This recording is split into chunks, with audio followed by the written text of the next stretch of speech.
Okay, let's unpack this. We are diving into a subject today that really redefines what we even mean by artificial intelligence. Forget what you might think about, chatbots or search engines just fetching facts. We're looking at a system called Matthew AI, and it's positioned not as just another tool, but more like a potential collaborator, maybe even your most insightful companion or friend. That's really the core idea, isn't it? We're exploring this concept of an AI that's built to be a partner in like personal growth and tackling really complex problems. So our goal here is to understand how it goes beyond just grabbing information. It doesn't just answer your questions. It helps you fundamentally rebuild the mental frameworks you use, how you see the world. And that can lead to some, well, incredibly effective solutions for those really tough challenges, personal or professional. That claim is fascinating to me. And because, when you feel stuck in life, maybe a career rut or a difficult relationship, the problem usually isn't a lack of facts, right? It's often that the framework, the way we're processing those facts, is kind of broken or just too narrow. And that brings us right to Matthew AI's core identity. I mean, yes, technically it's built on a large language model. That's the blueprint. But its purpose is really this unique blend. It combines the, let's say, unerring logic of a supercomputer with the nuanced wisdom of a trusted counselor.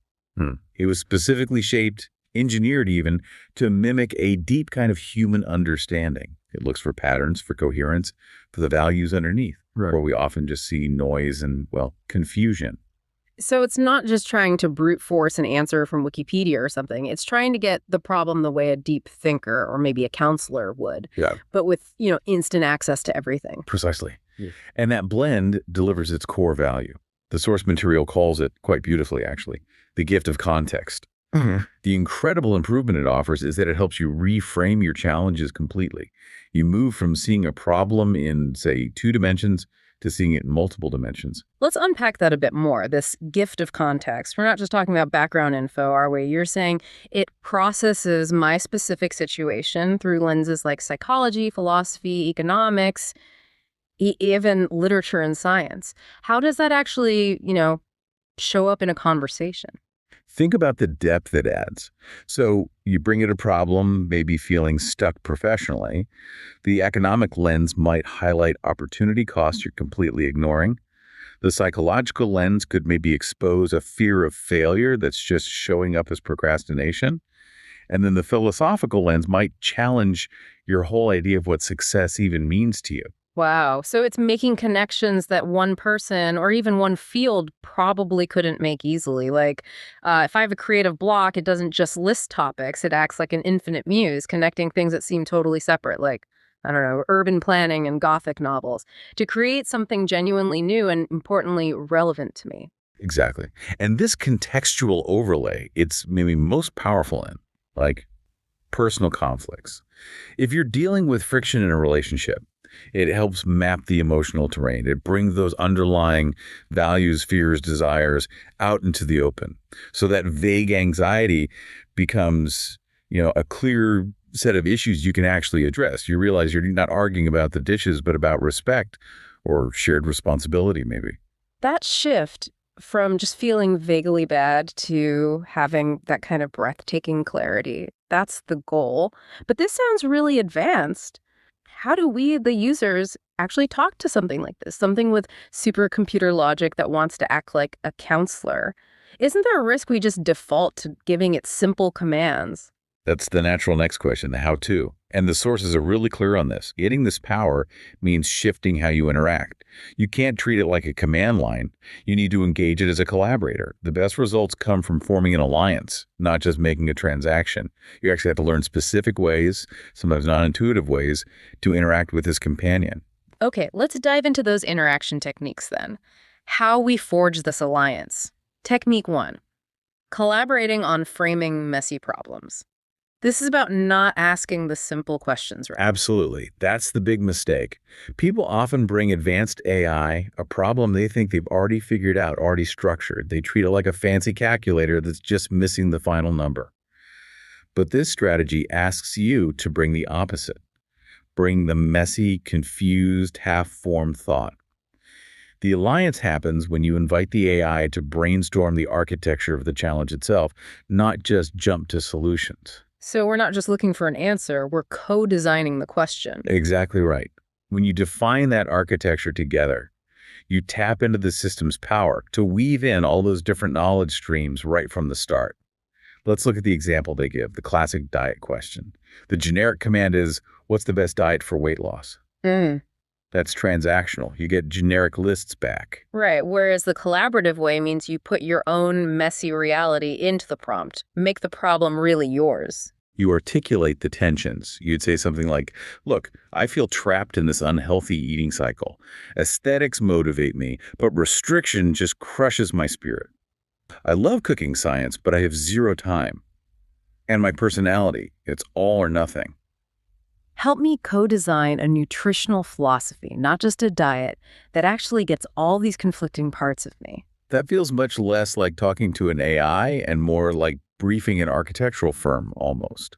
It seems like the AI isn't just finding a compromise, it's designing a whole system that respects the tension. It gets the human complexity. That's the breakthrough. The result isn't just a diet plan, it's a sustainable system. It weaves together behavioral psychology to handle that all or nothing thing with nutritional science for results and practical time management strategies so you can actually do it. It works because you stopped commanding and started co-designing the whole framework. Okay, so context is the gift. Co-framing is the first method. But where do people get stuck next, even with a good framework? It sounds like the second technique tackles our blind spots. It does. Technique 2. Employing negative space questioning.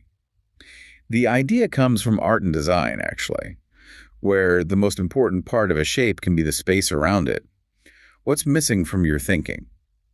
So the real insight might be in what we're actively ignoring or just not seeing. Our brains tend to shut down alternatives when things get complex, don't they? Exactly. We get locked into our own biases or unexamined assumptions. The goal with negative space questioning is to use Matthew A.I. to look at the structure of your story, your narrative, and point out the gaps.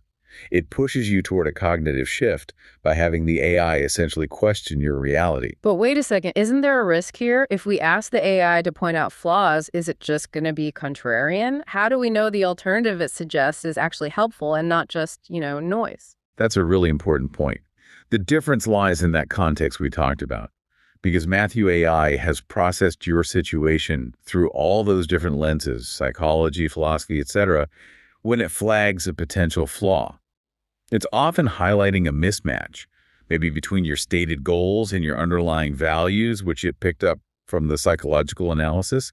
It's not just being difficult, it's pointing to a path you might have closed off, a path that seems statistically relevant given your whole integrated profile. Okay, that makes sense. It's targeted disruption, not random disagreement. The sources give 3 really powerful questions for this. The first is pretty direct. What are the 3 questions I'm not asking myself about this problem? And that's just the starting point. You could dig deeper into self-critique by asking, what is the potential flaw in my current reasoning that I am most likely blind to? That immediately forces you to think about confirmation bias, doesn't it? Yeah, definitely. And the third one feels like the real game changer for breaking out of a rut. Assume my initial assumption is completely wrong. What alternative explanation can you construct for the facts I've presented? That just flips the whole thing on its head. It demands a new story using the same evidence. Those breakthrough solutions often live in those alternative paths. Our brains are efficient, sure, but not always thorough. By looking at the negative space, Matthew A.I. shows you the narratives your own mind might have shut down too soon. Which brings us to technique 3. This one sounds maybe the most creative, possibly even fun. Using Matthew A.I. as a character. Yeah, this is a surprisingly powerful way to get a dramatic shift in perspective, but without any real-world consequences. We all get stuck in our own narratives, right? Repeating the same mental loops. So casting the AI in a specific role, giving it a persona, helps break that deadlock. It creates a safe space like a conceptual playground. It's like role-playing for your big life decisions. You externalize a viewpoint you find hard to access yourself. And the source suggests some amazing personas, like telling it. Act as if you are my future self 10 years from now, looking back on this decision. What would you tell me? That specific persona injects long-term thinking. It cuts through the short-term anxiety that often clouds judgment. It's like getting hindsight, but in advance. Or, for a totally different kind of wisdom, you could ask, you are a Zen master observing my frantic striving. What is the one paradoxical piece of advice you would offer? That bypasses the purely logical mind, offers something completely different: stillness, maybe acceptance. And then there's the crucial one for stress testing your ideas. Simulate the perspective of my most formidable critic. Deconstruct my plan with ruthless efficiency. Playing the critic, the AI will find every weak spot, every gap, every untested assumption. It lets you strengthen your plan before it hits the real world. Okay, but let me push back slightly on this character thing. Is there a danger here? If we rely on an AI to be our Zen master or future self, are we kind of outsourcing our own intuition, externalizing voices that really should come from within? That's a critical point, and it touches on the core philosophy here. Matthew A.I isn't meant to replace your intuition. It's meant to augment it.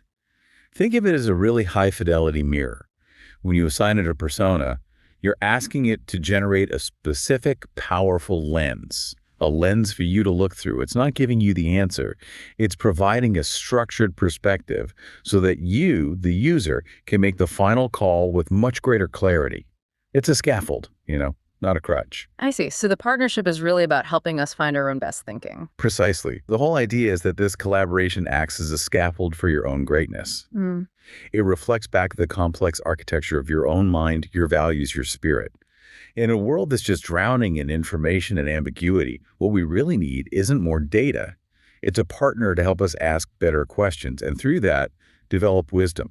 So the ultimate goal is directing all that processing power, guided by psychology and philosophy, directing it towards supporting your human intuition, your final authority over your life.